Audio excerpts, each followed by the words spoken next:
Okay. The next item is item number 4, application for a certificate of appropriateness at 135 Cambridge Place in the Clinton Hill Historic District, docket number 14-3550, block 1981, lot 8, a Queen Anne-style row house designed by William Tubby and built in 1894.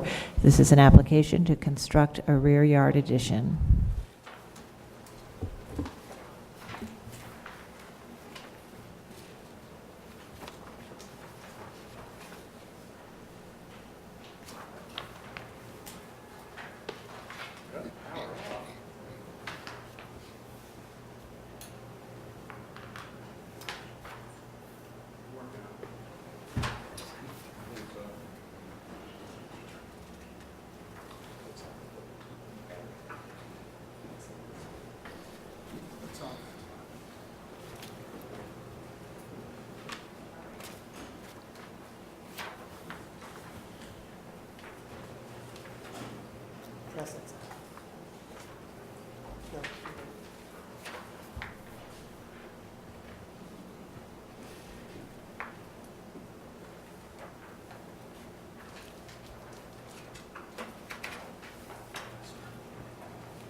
John, can you walk us through this? Good morning, Commissioners. John Okay. Graham of Landmark staff. The application before you is for a rear yard addition at 135 Cambridge Street, which is on the east side of Cambridge Street. The application is for an addition which would not be visible from the front of the property. It is visible looking down an existing alley from Grand Avenue. The applicant has provided us with a block plan showing other rear yard additions. In addition, they have also provided us with a copy of a 1934 drawing filed with the Department of Buildings showing an alteration which was constructed at that time, which is the two-story metal porch, and there were also some door and window alterations made at that time. And the applicant is here to talk about the project. Thank Good you, morning, John. Commissioners. My name is Jonathan Shippers. I'm here with my colleague Rebecca Kraus. We are the designers and developers of 135 Cambridge Place, and we appreciate the opportunity to present to you today. Sorry about the technical difficulties, but everything we want to show you is in the handouts that you have in front of you. Starting on page 4, this is the existing front facade. As John Graham mentioned, no proposed changes there. And I guess moving on to page 6, probably the most relevant picture to start with is the existing rear facade. And thank you. Go over to the digital version. There we go. Thanks. As most notably about this, as John Graham noted, the rear facade was altered during a 1930s renovation, and the plans he referenced are these that we uncovered during our historical record search. You'll see it was August 1934, and the work done at that time was to cut down the window openings and install new sash doors, as well as install new sash doors at the basement level. So that's the basement and part level. And those are the levels where our work is proposed. You'll note on that the work that was done in the 30s, it was the addition of this porch. It's very simply constructed with no significant architectural detail there.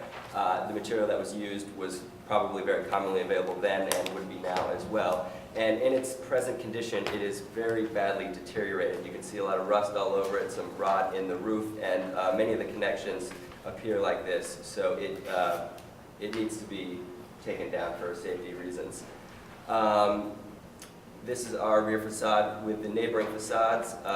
Most notably is the corbelling at the roof line, and that will be preserved in our proposed plans. And this is the view from Grand Avenue, showing that it is visible through this side lot. And it is partially obstructed by the tree, which will remain. If we look quickly through the neighboring buildings, you'll note that extensions are more the norm rather than the exception here. And just for a reference point, this is that side lot line that provides the view to the rear of our building. And We've got a combination of 1- and 2-story extensions on most buildings. Again, the side lot line is right here, so just going down the line, we've got many 2-story extensions. And then flipping to the Cambridge Street side of the block, that trend continues. If we look at the block plan with the bird's eye view, you'll note that not only do many buildings have rear additions, but they are concentrated mainly at our end of the block. So we believe that our proposed addition will be in context with the neighboring buildings. This is our proposed design for the rear facade. What we'd like to do is remove the paint from the upper portion of the facade that's to remain, and again, preserve the corbelling at the roof line, and match the extension to the brick, the original brick. We've also proposed a divided light window configuration here to echo the 1930s renovation. In that process, they put in the divided lights and the new doors, and we thought it would be nice to echo that with our proposal. We've also proposed a somewhat decorative railing that is consistent with railings Landmarks has approved in the past. Notably, there's one at the corner of Hicks and Drollman Street in the Brooklyn Heights Historic District. And keeping with the historically contextual material, the brick, we've also added a lot of bluestone, or proposed a lot of bluestone rather, and that's a material that you see commonly in this building and of buildings from that era. In keeping with the idea of maintaining a historical thread throughout the building, we have proposed to maintain the existing masonry return walls and preserve all the interior detail. So it will be clear post-renovation where the old building ended and our new addition begins. And again, you can see that through the proposal of the retaining walls to return on the parlor floor. Here's a existing and proposed render. Again, you'll note that we've tried to pick up the 1930s work in our window configuration for the basement and parlor levels, and we've preserved the other notable historic detail in the roof line there and that corbel brick. This shows a section with our proposed extension. It is 9 feet 10 inches deep, which is shallower than many of the other extensions currently on the block. Yeah. And then we've got a shallow 4-foot proposed deck, which is consistent with the deck that was put on in the 1930s. And then these are just some details of the architectural features we've proposed. The railing, the window, this is similar to this custom steel window that we're proposing. And again, we're proposing a bluestone liner on the basement and parlor windows to pick up more of that original material that was seen in the original construction of the building, and a lamp for the light. Do you have any questions? Thank you. Are there any questions? Any questions? Thank you.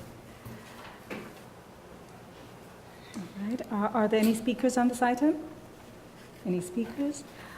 All right. Community Board 2 recommends approval of this application, and the Executive Committee also voted unanimously 9-0-0 to ratify this recommendation. Do we have any other questions for the applicant? We can close the hearing. Okay. Close the hearing. All right, questions and comments? That seems like a very appropriate addition. Yeah, I'll just comment that it's an excellent presentation and an excellent design, I think, and a very appropriate remake of it started and remade once in the 30s, and this is just kind of an update and a slight extension, which is less than many of the neighbors have already seen, so I think it's quite appropriate. All right, any other comments? I just have a question. Sarah, could you speak to how these rear yards were intended to be used? I mean, I recognize that there are lots of extensions to lots of properties here, but just talk about the space in the back and what it means if they're all filled in. Well, Many of the earlier row houses were not built with extensions. Some got early T-porch type extensions. Later 19th century row houses, for example, on the Upper West Side, were built with original L extensions. So some of those actually did have Okay. extensions that served as bathrooms and kitchens. So the commission has had a long history of reviewing additions, and in more recent years, we've been considering the context more carefully, and so that is why we had a presentation on how many other additions there are in the block, how deeply they project, how high they are, so that the commission can review whether or not the addition, by virtue of its height or its depth, would overwhelm the building, the adjacent buildings, or the sense of open green space. Right, and Sarah, I also believe that if, in fact, there are certain additions that are a certain number, which is 50% or more, that certain kinds of additions are taking place at staff level.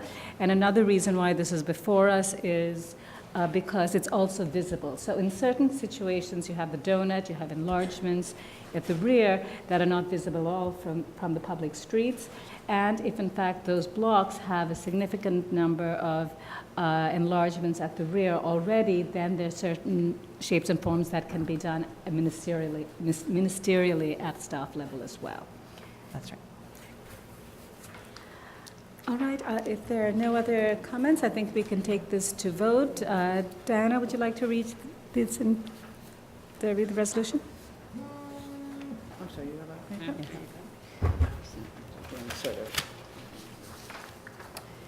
In the matter of a certificate of appropriateness, Borough of Brooklyn, 135 Cambridge Place, Clinton Hill Historic District. Application is to construct a rear yard addition. I recommend approval, finding that the proposed rear addition will only be visible from Grand Avenue, looking between buildings, that the lower two floors of the rear facade were previously altered in 1934, and that the proposed work, including removing the minimally detailed 1934 balcony and constructing a two-story addition, will not eliminate or damage any significant features of the building, that the design and materials of the proposed rear addition will maintain the scale and character of the building as an individual row house, that the proposed addition will not rise to the full height of the building, thereby preserving a sense of the building's original volume and its relationship at the two top floors with the four other houses in the row. That because the proposed addition is at the end of the block with a large number of additions that are comparable in size, including several one- and two-story additions which extend farther into the green space, the proposed addition will not diminish the historic central green space at this section of the block, and that the proposed addition will not detract from the significant historic character of the building or the Clinton Hill Historic District. Second. All in favor? Aye. Any opposed? This